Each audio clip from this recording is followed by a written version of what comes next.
उसी इस प्रकार की शक्ति इसमें भी है और इस परमात्मा के स्वरूप में विराजमान इस प्रतिमा के हम वैसे दर्शन करें तो वैसे हमको फल मिलेगा, जैसे साक्षात परमात्मा की तपस्या करने से प्राप्त होता है। फिर सब कुछ क्रिया हो, उनको स्नान करा देना, स्नान करा के व्यवस्थित करके तब उस मूर्ति में मंत्रों के द्वारा प्राण प्रतिष्ठा, उसकी आँख बनी रहेगी, है नेत्र पन्हा होता है। रामलला की जो प्राण प्रतिष्ठा है उसके संबंध में कि यह क्या प्राण प्रतिष्ठा होती है, इसकी सबको जिज्ञासा होती है। उस परमात्मा भगवान श्री राम और ये बनी हुई जो प्रतिमा है, इसमें उस साक्षात परमात्मा की सारी शक्तियाँ इसमें समाविष्ट हो जाएं। अब आने के इस मंत्र के द्वारा किया जाता है, जो हमारे वेदों में वर्णित मंत्र है, और समाविष्ट है, जिससे जिस प्रकार के देश की कल्याण काल और आने वाले भक्तों की जो दर्शन है, उस दर्शन के माध्यम से उनका कल्याण हो, सभी के कल्याण। जो शक्ति उस परमात्मा रमन्ते योगिनो जिसमें नित्यानंदे चिदात्मनि इति राम पदे नासो परब्रह्म, उस परमात्मा की जो शक्ति है वो इस प्रतिमा में जो बनी हुई है इसमें आ जाए, और जो शक्ति और जिस शक्ति से परमात्मा की तपस्या और उनसे हमको शक्ति मिलती है, हमारा कल्याण होता है, उसी इस प्रकार की शक्ति इसमें भी है। और इस परमात्मा के स्वरूप में विराजमान इस प्रतिमा के हम वैसे दर्शन करें तो वैसे हमको फल मिलेगा, जैसे साक्षात परमात्मा की तपस्या करने से प्राप्त होता है। यही है कि सारी शक्तियाँ जो भगवान राम की है वो इसमें समाविष्ट हो जाए, ये मंत्रों के द्वारा स्थापित किया जाता है। और इसीलिए जो भी प्रतिमाएं हैं उनका दर्शन करने वाले, पूजा करने वाले और जो मांगने वाले जो कुछ हैं वो सबका कल्याण होता है, सब कुछ उनको प्राप्त होता है। यही प्राण प्रतिष्ठा है। अच्छा, ये प्राण प्रतिष्ठा का जो प्रक्रिया है ये कितने दिन तक लगातार, जैसे कहा जा रहा है कि अब शुरू हो चुका है, ये लगातार एक आप देखें 17, 18, 19, 20, 21, 22 को खत्म समाप्त होगी, 22 को प्राण प्रतिष्ठा हो जाएगी।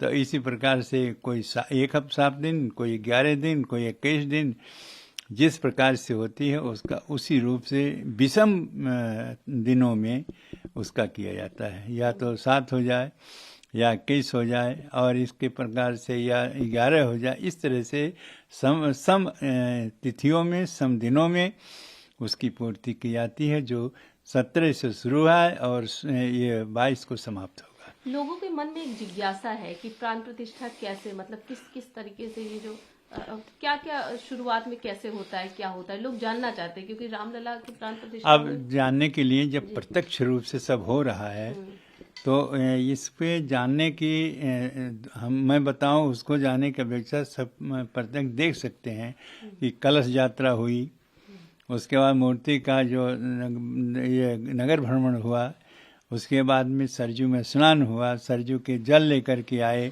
ये सारी प्रक्रियाएं जो हैं सामने दिखाई दे रही हैं। ये प्रारंभिक है। उसके बाद उसी जल से, सरजू के जल से सारी जो जितने काम हैं वो सब कुछ पूरा किया जाएगा।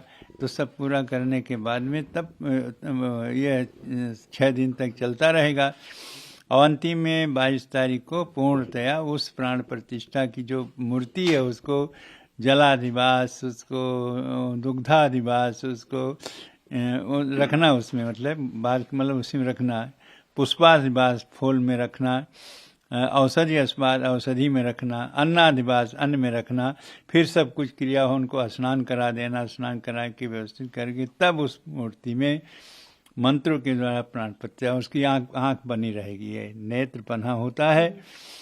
और वो अंतिम प्राण प्रतिष्ठा होने के बाद में जब उसमें शक्ति आ जाती है तब उस प्रतिमा को स्थापित किया जाता है।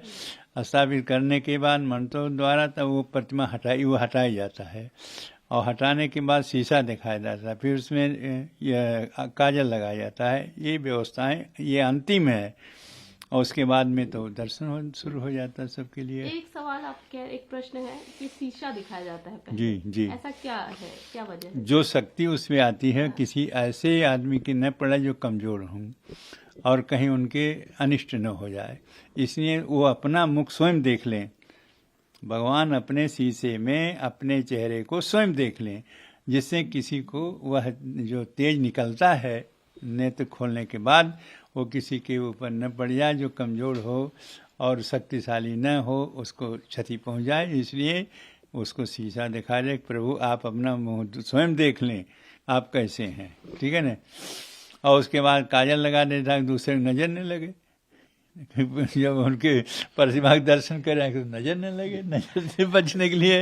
महाराज जी, ये जो स्वामी जी ने किया आचार्य वर्णन आपका किया, तो उसके बारे में जरा बताइएगा, वो क्या विधि होती है? किसी भी सारे संसार में जितनी भी वो विद्वान हैं और जो जजमान होता है, वो जजमान आचार्य का वर्णन करता है कि या जो भी आप करेंगे इस कार्य में, जो करेंगे, जो मंत्र जपेंगे, जो कुछ भी है, पूरा फल किसको मिलता है? तो उसको मिलेगा जो वहाँ आचार्य वर्णन किया है। तो आचार्य हमने वर्णन किया तो जो वर्णन करने वाला है उसको मिलता है। जैसे जजमान आचार्य का वर्णन करता है और सारी गोत्र वोट सब लोग लेकर के मंत्रों के द्वारा कि आप जो भी मंत्र उच्चारण करेंगे और जो भी काम करेंगे वो सबका फल जजमान को मिलेगा। तो इसीलिए आचार्य वर्णन कहते हैं उसको। स्वामी जी ने सब शक्ति हमको दे दिया।